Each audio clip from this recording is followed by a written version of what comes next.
CPNS.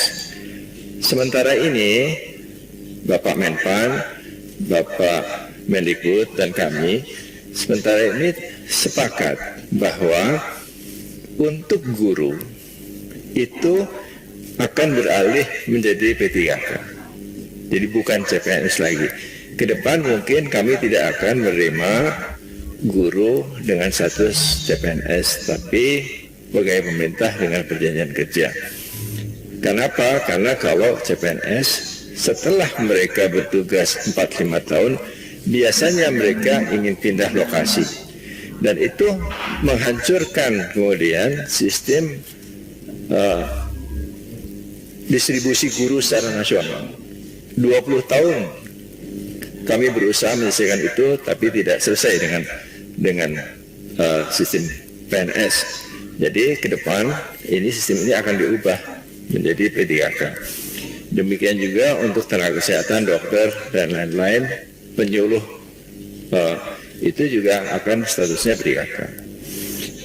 Sebenarnya best practices di negara-negara maju juga melakukan hal yang sama.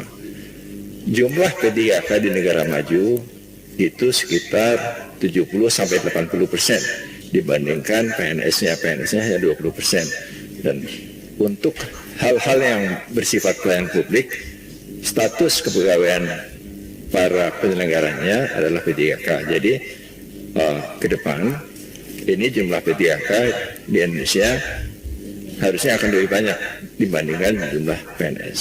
Demikian yang dapat kami sampaikan, Pak Menteri. Terima kasih. Izin kami meneruskan, Pak, pertanyaan lanjutan, dan berdata kami saat ini tercatat ada 580 yang sedang melihat akun YouTube Kementerian Pan-RB.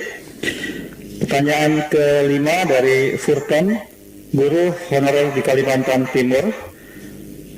Apakah kedepannya guru yang telah menjadi PPPK bisa mengikuti seleksi CPNS walaupun masih terikat kontrak sebagai PPPK? Pertanyaan keenam dari Carlos, Suara Pembaruan. Pertama, apa kendala 15 kementerian yang masih dalam tahap finalisasi perampingan birokrasi? Yang kedua, tahun ini ada 14 lembaga non-struktural yang dibubarkan atau diintegrasikan. Apakah kebijakan ini masih akan berlanjut di tahun depan? Kemudian pertanyaan ketujuh dari Nikolaus Harbowo, Harian Kompas. Yang pertama kepada Bapak Kepala BKN. Dari data BKN hingga saat ini berapa ASN terpidana korupsi dengan putusan inkrah dari pengadilan yang masih bekerja, karena hal ini membebani anggaran. Kemudian untuk Bapak Menteri Pan-RB ada dua pertanyaan. Yang pertama, bagaimana proses pemangkasan eselon di Pemda? Sejauh ini prosesnya sudah sejauh mana? Kapan target selesai dan apa kendalanya? Yang kedua, bagaimana perekrutan 1 juta guru PPPK agar terbebas dari paham radikalisme dan intoleran? Karena perekrutan harus ketat dan hati-hati selayaknya rekrutmen CPNS. Mungkin sementara 3 pertanyaan ini, Pak, yang nanti akan kami lanjutkan. Terima kasih. Silakan Pak Bima dulu. Ya? Oh. Sudah masuk. Yang 15 tadi sudah masuk ke Pan-RB, sekarang sedang diproses. Silakan Bu Lidi. Dan terima kasih Pak Menteri. Jadi berkaitan dengan masih terdapat beberapa KR yang masih dalam proses perampingan,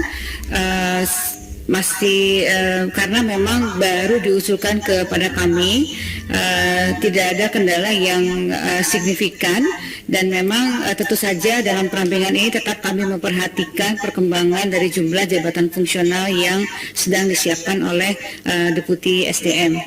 Kemudian selanjutnya yang berkaitan dengan lembaga non struktural, memang pada tahap yang kemarin baru kita lakukan yang kepada lembaga-lembaga non struktural yang dibentuk berdasarkan peraturan presiden.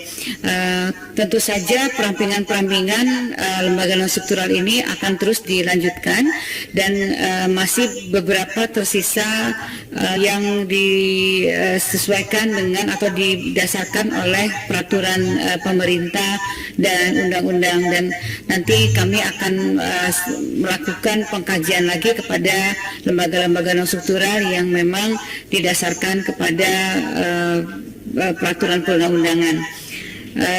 Bagaimana mengenai proses pemangkasan di Pemda? Saat ini Menpan sedang berkoordinasi dengan Kementerian Dalam Negeri. Sudah ada beberapa hal yang dilakukan pemangkasan. Namun demikian Kementerian Dalam Negeri saat ini masih melakukan validasi terhadap penyederhanaan struktur organisasi yang ada di Pemda. Nanti dan mudah-mudahan dalam waktu dekat bisa mendapatkan laporan secara keseluruhan apa yang sudah dilakukan oleh Kementerian Dalam Negeri. Demikian Pak Menteri yang bisa kami sampaikan. Saya sedikit terkait dengan guru P3K yang melamar menjadi PNS. Saya kira guru P3K yang sudah menjadi P3K kemudian melamar menjadi PNS, saya kira diperbolehkan sepanjang dia memenuhi persyaratan-persyaratan menjadi PNS. Tapi tentunya nantinya mengikuti seleksi-seleksi yang sudah ditentukan sesuai dengan prosedur yang dilakukan, sehingga nantinya sesuai dengan aturan yang berlaku. Artinya guru-guru P3K yang sudah terikat kontrak P3K tetapi masih bisa ikut seleksi CPNS, artinya di bawah 35 tahun dan memiliki kualifikasi yang sesuai, tentunya bisa saja masuk menjadi PNS, melamar menjadi PNS. Tapi tadi saya sampaikan juga pernyataan Pak Bima bahwa di masa mendatang memang pemerintah akan terus menerapkan bahwa guru itu menjadi tenaga P3K. Artinya kemungkinan guru untuk menjadi PNS itu kecil, sehingga kemungkinan lowongan-lowongan untuk guru PNS juga akan kita batasi. Saya kira demikian, Pak. Sebagai tambahan untuk badan lembaga-lembaga yang dasar pembentukannya berdasarkan undang-undang, tahun depan akan coba kami bahas internal dulu dengan BKN, dengan Seknek, dengan Kementerian Keuangan.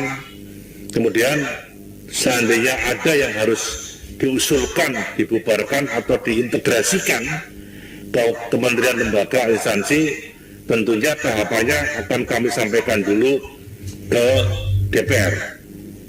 Karena ini juga domain DPR dalam kerangka dulu dibentuknya undang-undang yang mencantumkan perlu adanya badan atau lembaga. Di tahun depan kami akan coba menyisir kembali, tapi akan selektif, benar, akan kami dengar pendapat publik, akan kami dengar pendapat DPR khususnya, dan sebagainya. Karena arahan daripada Bapak Presiden, perampingan birokrasi ini jangan jadi tumpang tindih, sehingga cepat untuk mengambil keputusan, cepat untuk melayani masyarakat, memperpendek jalur birokrasi yang ada.